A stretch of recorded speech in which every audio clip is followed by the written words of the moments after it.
ప్రియమైన స్నేహితులకు నమస్కారం. నేను మీ పద్మావతి. స్నేహితులు, మనం శ్రీమతి వేదుల సత్యపద్మావతి గారు రచించిన వింధ్య కథ అనే కథను విందాం. ఈ కథ 3 భాగాల పెద్ద కథ. ఈరోజు మొదటి భాగం, రేపు రెండవ భాగం, ఎల్లుండ చివరి భాగం విందాం. కథ నిడివి కొంచెం పెద్దదిగా ఉండడం వల్ల 3 భాగాలుగా ఈ కథను నేను మీకు వినిపిస్తున్నాను. వింధ్య కథ మొదటి భాగం. రచన శ్రీమతి వేదుల సత్యపద్మావతి గారు. అంబరవీధి కెంజాయి రంగులో మెరుస్తోంది. గువ్వలన్నీ గూటికి చేరడానికి ఆత్రంగా ఎగిరిపోతున్నాయి. దుమ్ము లేపుకుంటూ వచ్చిన బస్సు కృష్ణాపురం బోర్డు దగ్గర ఓ 25 ఏళ్ల అమ్మాయిని దింపేసి వెళ్ళిపోయింది. ముఖం మీద పడుతున్న జుట్టును వెనక్కి తోసుకుంటూ చుట్టూ చూసింది. రోడ్డు ప్రక్కగా ఉన్న పాకలో ఉన్న హోటల్ నుండి గట్టిగా మాటలు వినబడుతున్నాయి. ఆమె 2 అడుగులు వేసేసరికి పాక లోపల నుండి దాదాపు 60 సంవత్సరములు నిండిన వ్యక్తి బయటకు వస్తూ, అమ్మాయి గారు, బండి తెత్తానండి అన్నాడు. వద్దు మల్లయ్య తాత అంటూ ముందుకు సాగిపోయింది. శీతాకాలం కావడంతో 6 గంటలు కాకుండానే చీకటి పడుతోంది. కృష్ణాపురం అక్కడికి సుమారు 2 కిలోమీటర్లు ఉంటుంది. దారిలో కనబడి పలకరించిన వారికి చిరునవ్వుతో సమాధానం చెబుతూ ఇంటికి చేరింది ఆమె. ఇంట్లో అడుగు పెడుతూనే రాధా అని పిలిచింది. పాతకాలపు చెక్క సోఫాలో కూర్చుని హ్యాండ్ బ్యాగ్ను స్టూల్ మీద పెట్టింది. అక్క, కాఫీ అంటూ వచ్చింది 14 సంవత్సరాలున్న అమ్మాయి రాధ. ప్రసాద్ అన్నయ్య వచ్చారు. నువ్వు వచ్చాక మళ్ళీ వస్తానని చెప్పారు. సరే, వస్తే కూర్చోమను, స్నానం చేసి వస్తాను అంటూ వెళ్ళిపోయింది. ఆంధ్రదేశంలోని అనేక పల్లెటూళ్లలో కృష్ణాపురం ఒకటి. ఏం కావాలన్నా అక్కడకు 10 మైళ్ళ దూరంలో ఉన్న చిన్న పట్టణానికి వెళ్ళిపోవలసిందే. ఇంచుమించు 200 ఇళ్ళు ఉన్న ఆ ఊళ్ళో భూస్వామి రాఘవయ్య చౌదరి. విశాల హృదయం, మంచితనం కలిగిన రాఘవయ్య గారి మాట ఆ ఊళ్ళో వేదవాక్కు. ఆయనకు తగిన ఇల్లాలు తులసమ్మ. వారి ఏకైక పుత్రుడు వరప్రసాద్. బాధ్యతలన్నీ కొడుకు మీద పెట్టి నిశ్చింతగా కాలం గడుపుతున్నారు చౌదరి. ప్రసాద్ అంటే ఊళ్ళో ప్రజలు ప్రాణం పెట్టడానికి సిద్ధపడతారు. రాధ చెబుతున్న కబుర్లు వింటూ వంట చేస్తున్న ఆమెకు రాధా అన్న పిలుపు వినిపించింది. ప్రసాద్ అనే వచ్చినట్టున్నాడు, చూడు రాధా అంది. నేనే వచ్చాను అన్నాడు వంటగది గుమ్మంలోనికి వచ్చిన ప్రసాద్. ఇందాక వచ్చావట కదా. ఇంకా ఏదో అడగబోయి ప్రసాద్ వెనుక ఉన్న యువకుడిని ప్రశ్నార్థకంగా చూస్తూ ఆగిపోయింది. వీరు శివరాజు, మన కొత్త పశువుల ఆసుపత్రికి డాక్టర్గా వచ్చారు. పరిచయం చేశాడు ప్రసాద్. ఈమె మా చెల్లి వింధ్యాదేవి, ఎంకామ్, పక్క టౌన్లో కాలేజీలో లెక్చరర్గా పనిచేస్తోంది చెప్పాడు ప్రసాద్. ప్రతి నమస్కారాల అనంతరం ప్రసాద్, వింధ్య ఊళ్ళో విషయాల గురించి మాటలు మొదలుపెట్టారు. శివరాజు ఇంటిని పరిశీలనగా చూడసాగాడు. కొంచెం పెద్దదిగా ఉన్న హాలు, దానికి ఒక ప్రక్క 2 గదులు, ఒక ప్రక్క 1 గది ఉన్నాయి. హాల్లో పాతకాలపు చెక్క సోఫా, 2 చెక్క కుర్చీలు, వాటి మధ్య స్టూలు, ఒక గోడ వారగా టేబులు, దానిపై రేడియో కమ్ టేప్ రికార్డర్, క్యాసెట్లు, పుస్తకాలు చక్కగా అమర్చబడ్డాయి. టేబుల్ ప్రక్కన ఉన్న కిటికీలో ఉన్న గాజు ఫ్లవర్ వాజు ట్యూబ్లైట్ కాంతికి మెరుస్తోంది. అందులోని పువ్వులు ఫ్యాన్ గాలికి ఊగులాడుతున్నాయి. గోడలకు ఉన్న ప్రకృతి దృశ్యాల ఫోటోలు చూస్తున్న శివరాజును, మీ కుటుంబాన్ని ఎప్పుడు తీసుకువస్తారు అడిగింది వింధ్య. రేపే వెళ్ళి తీసుకొచ్చేస్తానండి అన్నాడు శివరాజు. అబ్బా, చాలా లేట్ అయింది వింధ్య, మరి వెళ్తాం అన్నాడు ప్రసాద్. శివరాజు కూడా వెళ్ళొస్తామండి అన్నాడు ప్రశాంతంగా, చిరునవ్వుతో కూడిన ఆమె ముఖారవిందం చూస్తూ. అలాగే అన్నట్లు తల ఊపుతూ గేటు వరకు వచ్చింది వింధ్య. గేటు దాటిన తరువాత వెనుతిరిగి చూశాడు శివరాజు. వెన్నెల వెలుగులో గేటు పైన అర్ధచంద్రాకారంలో ప్రశాంతి నిలయం బోర్డు కనబడింది.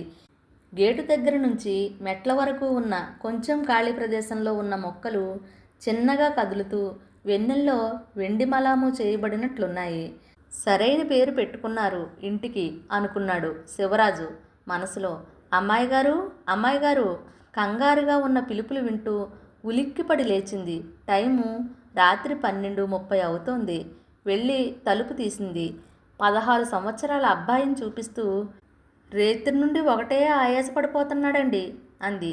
ఆ అబ్బాయి తల్లి ఏడుపు గొంతుతో, ఏం భయం లేదమ్మా అంటూ 2 ఇంజెక్షన్లు చేసి మాత్రలు ఇచ్చింది.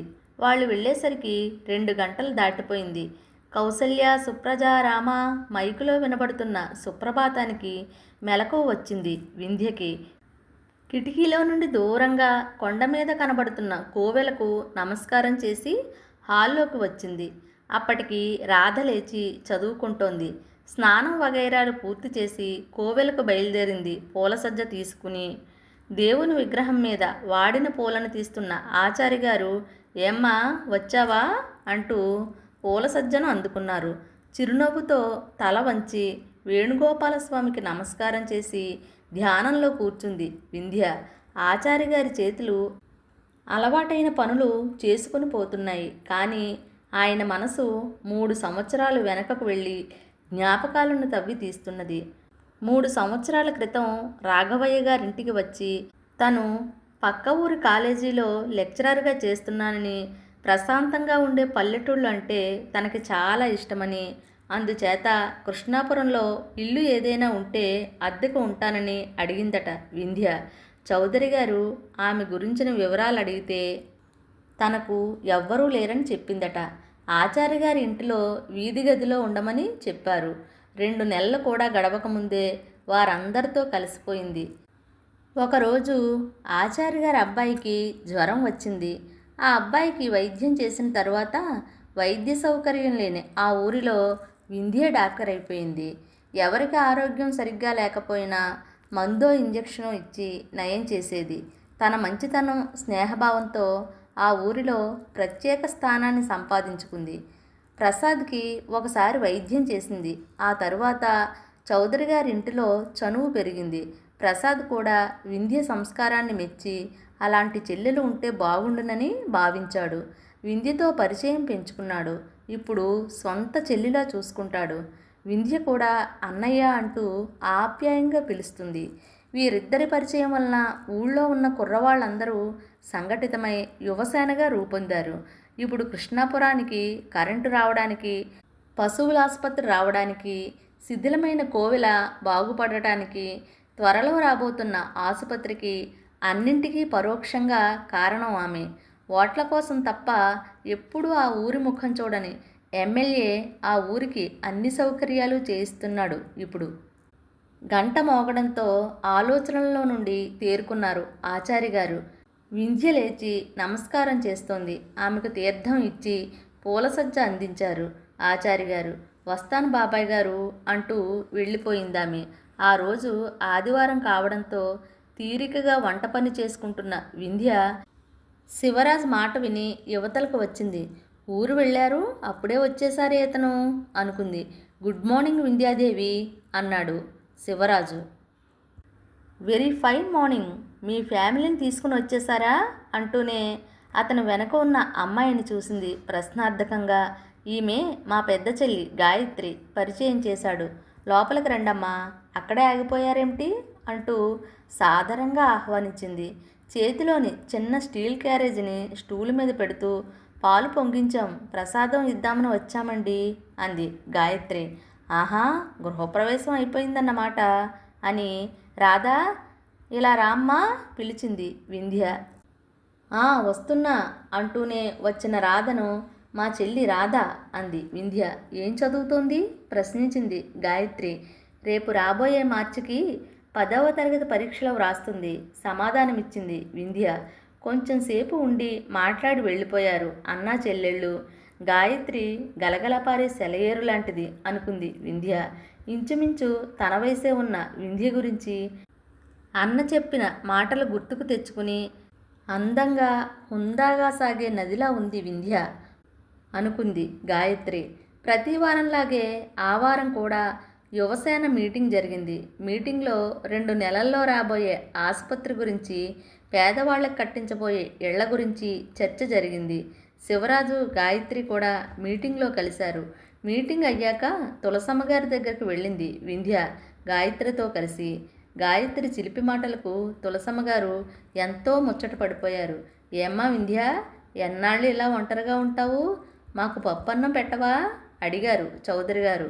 నేను ఒంటరిదాన్ని ఎట్లా అవుతాను బాబాయ్, మీరందరూ ఉండగా. ఇంక పప్పన్నమే కదా, ఇంట్లో ఎప్పుడూ రెడీగానే ఉంటుంది అంది వింధ్య. మాటల్లో తప్పించేయాలని చూస్తున్నావు కానీ నీకు తెలియక కాదు అన్నారు తులసమ్మ గారు. నా సంగతి సరే గాని ప్రసాద్ అనే సంగతి ఏమిటట అడిగింది వింధ్య. నీకు తెలియనిది ఏముందమ్మా, చిన్నప్పుడు వాళ్ళ అత్తయ్య కూతురిని ఇద్దాం అనుకున్నాం. ఆ అమ్మాయి 4 సంవత్సరాల క్రితం విషజ్వరంతో చనిపోవడంతో వాడు బాగా డేలా పడిపోయాడు. ఆ తరువాతైనా నీవు వచ్చాక మళ్ళీ వాడిని మనిషిని చేశావు. పెళ్లి మాట ఎత్తితే ముఖం చెన్నబుచ్చుకుని వెళ్ళిపోతాడు. ఏ అమ్మాయిని చేసుకున్నా మాకు పర్వాలేదు, వాడు సుఖంగా ఉంటే చాలు అన్నారు తులసమ్మ గారు. అది చూసి బాధపడిన వింధ్య, నీవేం బెంగపడకు పిన్ని, అన్నయ్యని పెళ్లి కొడుకుని చేసే బాధ్యత నాది, సరేనా అంది. ఆ పని చేసి పుణ్యం కట్టుకో తల్లి, నేను బ్రతికి ఉండగా శుభగడి వస్తుందో రాదోనని బెంగ అన్నారు తులసమ్మ గారు. ఆమెకు ధైర్యం చెప్పి ఇళ్లకు చేరుకున్నారు వింధ్య, గాయత్రి. శివరాజు గాయత్రులు త్వరలోనే వింధ్యా ప్రసాద్తోనూ ఊరి వారితోనూ కలిసిపోయారు. శివరాజు రెండవ చెల్లి లలిత తల్లిదండ్రులతో కలిసి వారి స్వగ్రామంలో ఉంటుంది. లలిత కూడా చాలా అల్లరి పిల్ల అని శివరాజు మాటల్లో తెలిసింది వింధ్యకు. గాయత్రికి ప్రసాద్కి ఒక్క క్షణం కూడా పడదు. వాళ్ళ తగవులు తీర్చేసరికి వింధ్యకు సగం ప్రాణం పోయేది. ఇంకా గాయత్రి లలిత కలిస్తే ఎలా ఉంటుందో పరిస్థితి అనుకునేది. రోజులు వారాలుగా, వారాలు నెలలుగా గడిచిపోతున్నాయి. సాయంత్రం బస్సు కోసం నిలబడ్డ వింధ్యకు తలనొప్పిగా అనిపించి పక్కనే ఉన్న హోటల్లోనికి వెళ్ళి కాఫీ ఆర్డర్ ఇచ్చి కూర్చుని చుట్టూ చూసింది. పక్క టేబుల్ మీద పలహారం పూర్తి చేస్తున్న చామనచాయి వ్యక్తి మీద దృష్టి పడింది. సూటిగా ఉన్న ముక్కు, చిన్న కళ్ళు. పక్క నుండి చూస్తే ఎవరో గుర్తుకు వస్తున్నారు వింధ్యకు. ఎక్కడ చూశాను ఈ వ్యక్తిని ఆలోచిస్తూనే కాఫీ పూర్తి చేసింది. అప్పుడు చూసింది సూట్ కేసుకు ఉన్న విజిటింగ్ కార్డును. త్వరగా బిల్ చెల్లించి యువతలకు వచ్చి చుట్టూ చూసింది. కొంచెం దూరంగా కూర్చుని బీడీ కాలుస్తున్న యువసేన సభ్యుడు గణేష్ కనబడ్డాడు. అతన్ని పిలిచి, చూడు గణేషు, ఆ హోటల్లో నీలం తెలుపు గళ్ళ షర్టు వేసుకుని ఉంటారు ఒక ఆయన. ఆయనే మన ఊరికి వస్తున్న డాక్టరు. వెళ్ళి ఏదైనా సామాన్ ఉందేమో తెలుసుకో పంపించింది వింధ్య. హోటల్లో అతని దగ్గరికి వెళ్ళిన గణేషు, నమస్కారం డాక్టర్ బాబు అన్నాడు. తాగుతున్న కాఫీ పలకమారినట్లయింది అతనికి. ఆశ్చర్యంగా గణేష్ వంక చూస్తూ, నీవెవరు, నేను డాక్టర్నని ఎలా తెలుసు అడిగాడు. అతని ఆశ్చర్యం చూసేసరికి గణేష్కు ఉత్సాహం వచ్చేసింది.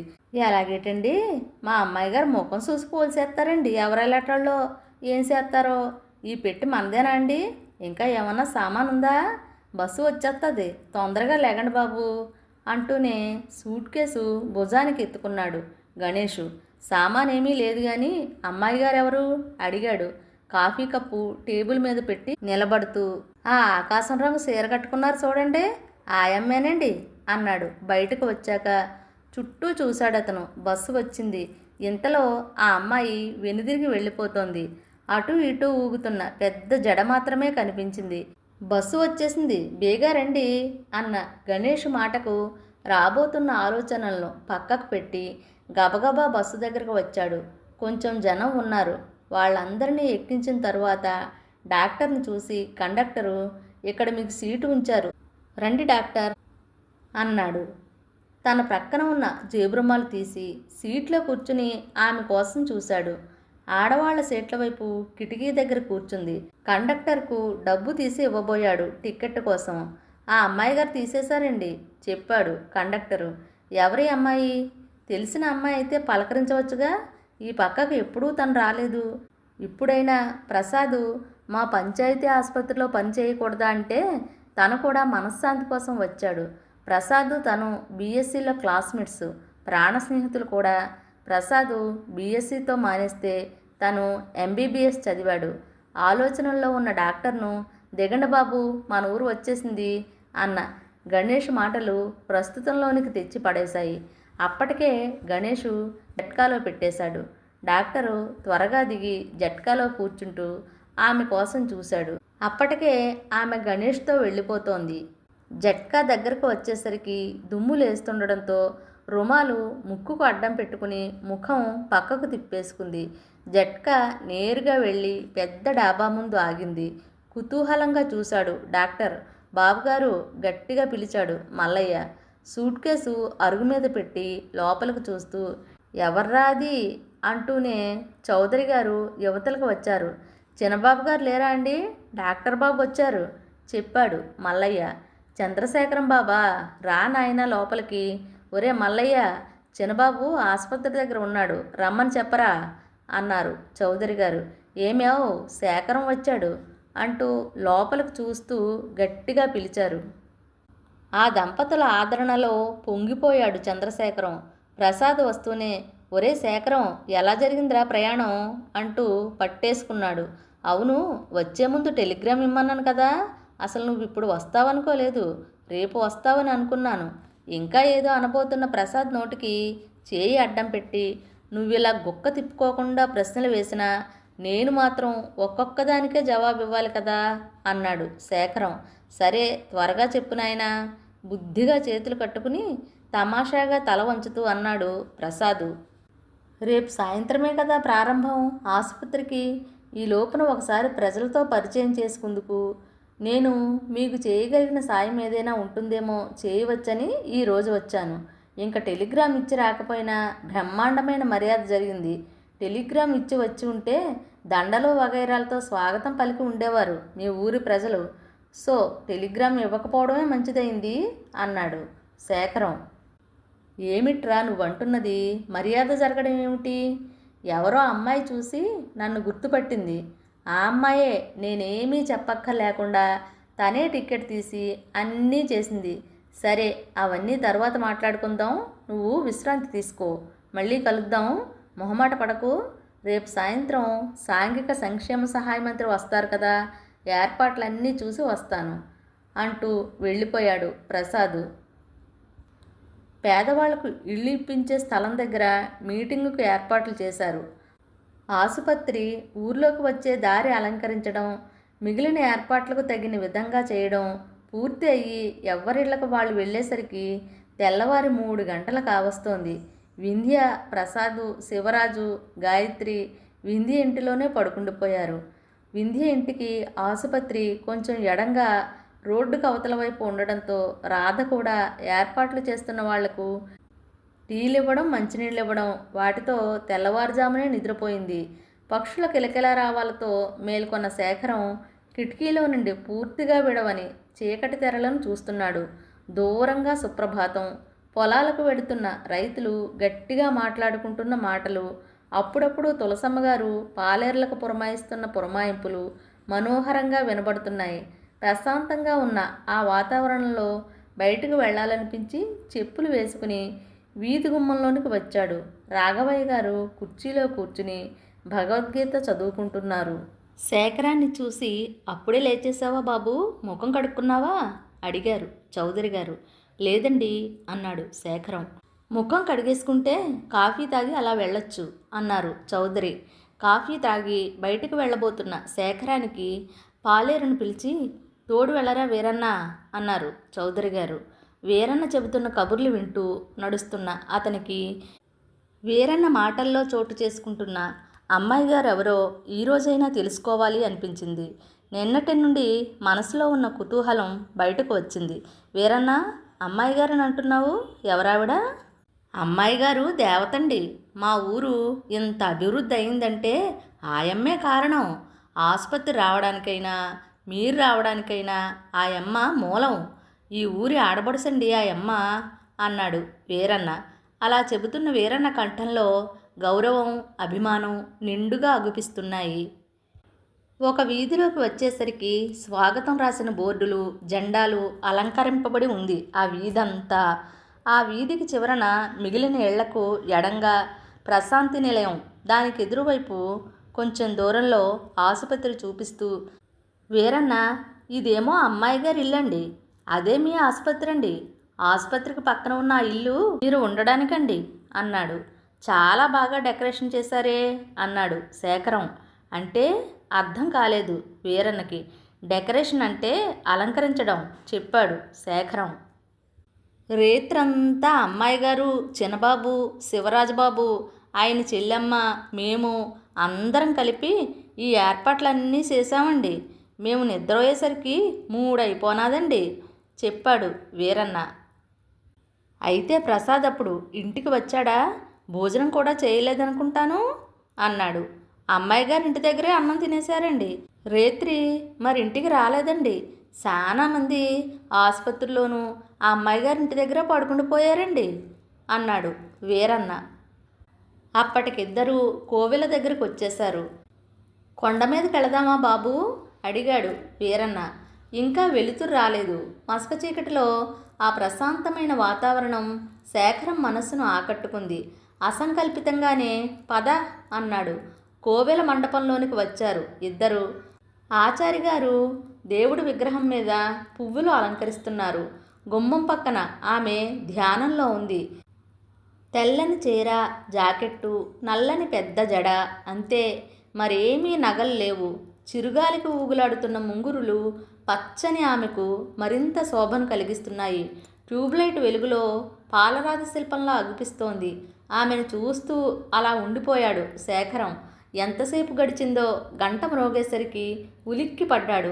ఆమె గంట మ్రోగించి పూల సజ్జను అందుకుని నెమ్మదిగా వెళ్ళిపోసాగింది. ఆమెను చూసేసరికి శేఖరం మనసులో తెలిసి తెలియని సంచలనం బయలుదేరింది. వీరన్న మాటలతో ఈ లోకంలోనికి వచ్చి ఇంటిదారి పట్టాడు శేఖరం. ఇల్లు చేరేసరికి అప్పటికే కాఫీ త్రాగుతున్న ప్రసాదు, రారా నాయనా, మార్నింగ్ వాక్ పూర్తయిందా? త్వరగా తయారైతే వింధ్యకు పరిచయం చేస్తాను అన్నాడు. వింధ్య గురించి తనకు ఉత్తరాలలో రాశాడు. హైదరాబాద్ వచ్చినప్పుడు చెప్పాడు. ఆమె తన చెల్లెలు అని ఆమె గురించి గొప్పగా చెప్పాడు.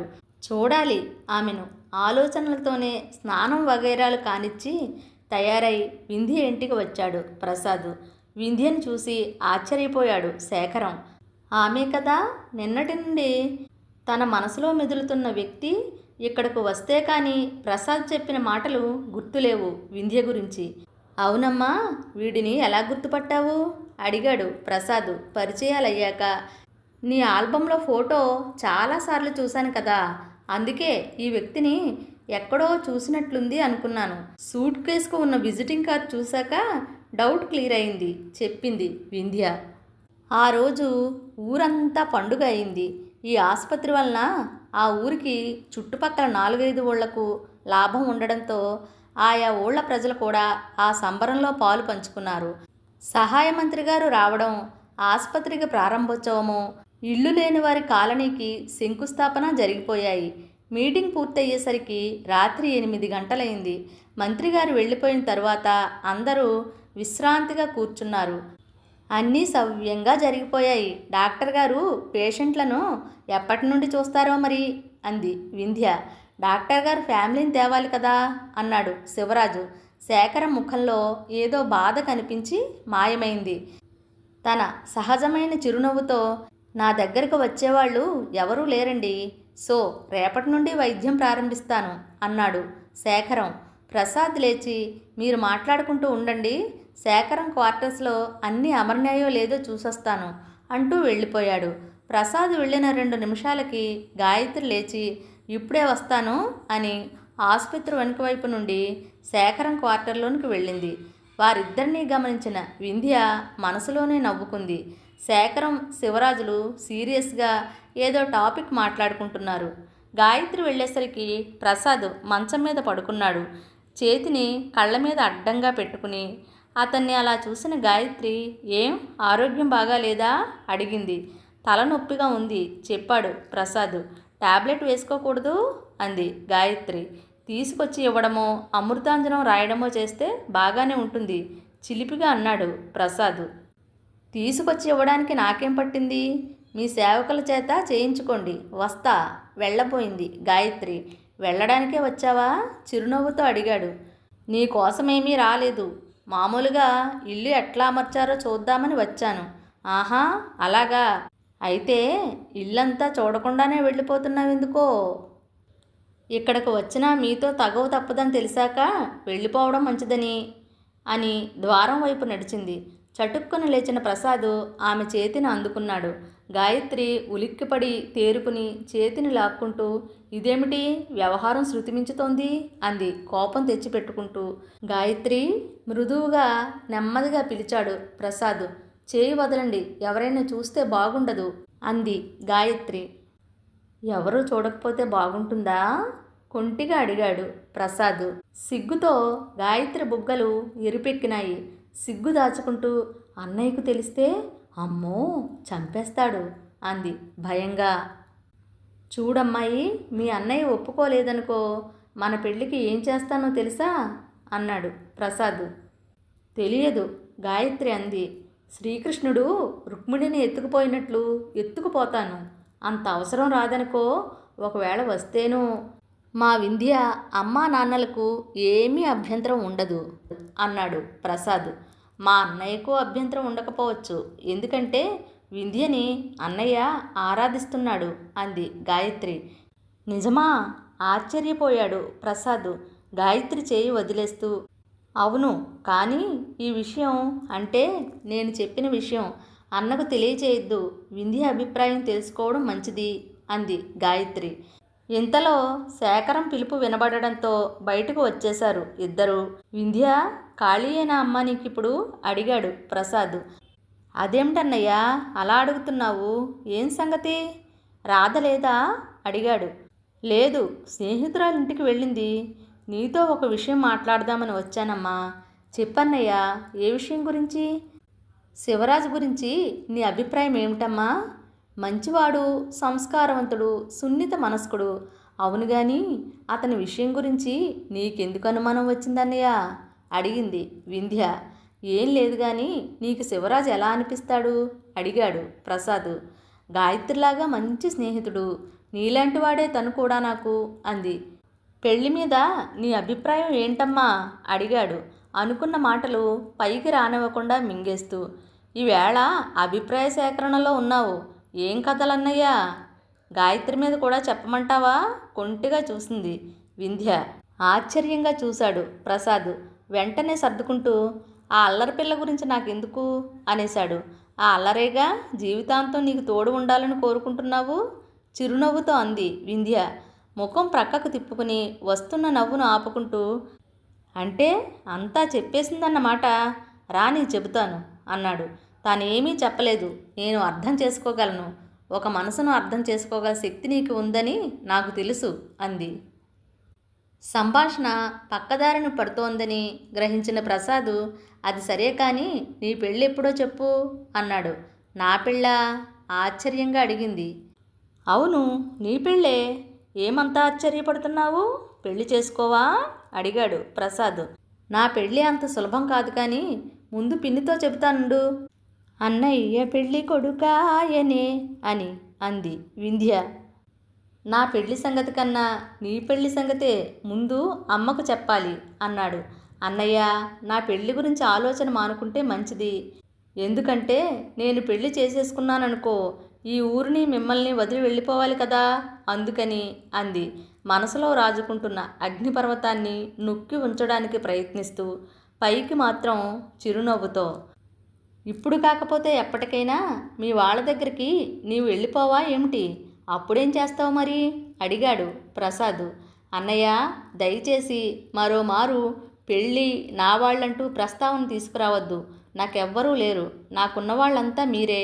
కంఠానికి దుఃఖం అడ్డుపడడంతో పైటి చెంగు నోటికి అడ్డం పెట్టుకుని లోపలికి పరిగెడుతున్నట్లుగా వెళ్ళిపోయింది. ప్రసాద్ ఆశ్చర్యం, బాధ పెనవేసుకోగా చాలాసేపు అలాగే కూర్చుండిపోయాడు. డాక్టర్, డాక్టర్, తలుపు కొడుతున్నారు ఎవరో. త్వరగా లేచి తలుపు తీశాడు శేఖరం. ఎదురుగా రాధ. ఏమ్మా, ఏమైంది అడిగాడు ఆతృతగా. అక్కకి సాయంత్రం నుండి జ్వరం. ఏదో టాబ్లెట్ వేసుకుంది కానీ జ్వరం తగ్గలేదు సరికదా, ఒకటే కలవరింతలు అంది. పద అన్నాడు మెడికల్ కిట్ తీసుకుని. ఏం పర్వాలేదు, వట్టి జ్వరమే అన్నాడు ఇంజెక్షన్ ఇచ్చి వాలు కుర్చీలో కూర్చుంటూ. రాధను పడుకోమని చెప్పి తాను కూర్చున్నాడు. వింధ్యకు కావలసిన టాబ్లెట్లు ఇవ్వడానికి అతను ఎంతసేపు ఆలోచిస్తూ కూర్చున్నాడో గాని వింధ్యకు మెలకువ రావడంతో రాధా అని పిలిచింది. ఆ పిలుపుకు దగ్గరకు వస్తూ ఏం కావాలి అన్న శేఖరం కంఠం విని ఉలిక్కి పడింది. ట్యూబ్లైట్ వేసి ఏం దాహంగా ఉందా అడిగాడు. అవునన్నట్లుగా తల ఊపింది. గ్లాసుతో నీళ్లు తెచ్చి ఇచ్చాడు. గ్లాసు అందుకుంటూ రాధ ఏది అడిగింది. నేనే పడుకోమని చెప్పాను అన్నాడు. లేపనా అడిగాడు మళ్ళీ.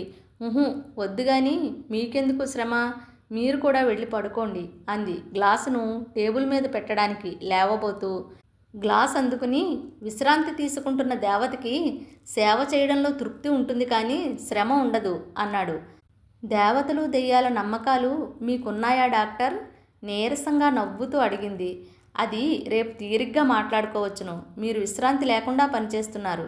ఇప్పుడైనా విశ్రాంతి తీసుకోండి అన్నాడు మరో ఇంజెక్షన్ ఇస్తూ. నాకెప్పుడూ విశ్రాంతే డాక్టర్ అంది వింధ్య. మీ మనసుకు విశ్రాంతి లేదు అన్నాడు. ఆ కంఠంలోని లాలిత్యాన్ని విని వింధ్య మౌనంగా అటు తిరిగి పడుకుంది. ఎప్పుడు నిద్ర పట్టిందో మళ్ళీ మెలకువ వచ్చేసరికి తులసమ్మగారు గాయత్రి కూర్చుని మాట్లాడుకుంటున్నారు. వింధ్య లేవడం చూసి ఏమ్మా మెలకువ వచ్చిందా అని లేపి కూర్చోబెట్టి పాలు తాగించారు. ప్రసాదు శివరాజు వచ్చారు వింధ్యకు ఎలా ఉందో చూడటానికి. నలుగురి మాటలు వింటూ పడుకుంది వింధ్య. మాటల సందర్భంలో తులసమ్మగారు అన్నారు, జీవితంలో ఒక తోడు అంటూ ఉండాలి, కష్టానికైనా సుఖానికైనా. వింధ్యకు చెప్పి చెప్పి విసుగొచ్చింది. ప్రసాద్ మాట సరే సరి. మీ వాళ్ళెవరికైనా కబురు చేయాలా అడిగింది గాయత్రి. నా వాళ్ళు ఇంతకంటా ఎక్కువగా చూసేవాళ్ళెవ్వరూ లేరు నాకు. నీరసంగా నవ్వింది వింధ్య. ఆమె కోలుకునేసరికి వారం రోజులు పట్టింది. స్నేహితులు, శ్రీమతి వేదుల సత్యపద్మావతి గారు రచించిన వింధ్య కథ 3 భాగాల పెద్ద కథ నుంచి ఒక భాగం విన్నాం కదా. మరి రెండవ భాగం రేపు, చివరి భాగం ఎల్లుండా వినేద్దాం. నేను వినిపించిన కథలు నచ్చితే లైక్ చేయండి, షేర్ చేయండి, సబ్స్క్రైబ్ చేసుకుని నన్ను ఎంకరేజ్ చేస్తారుగా. మరెన్నో మంచి కథలతో మిమ్మల్ని అలరిస్తానని మాటిస్తూ మీ పద్మావతి. ఇక ఉంటానండి. సెలవు మరి.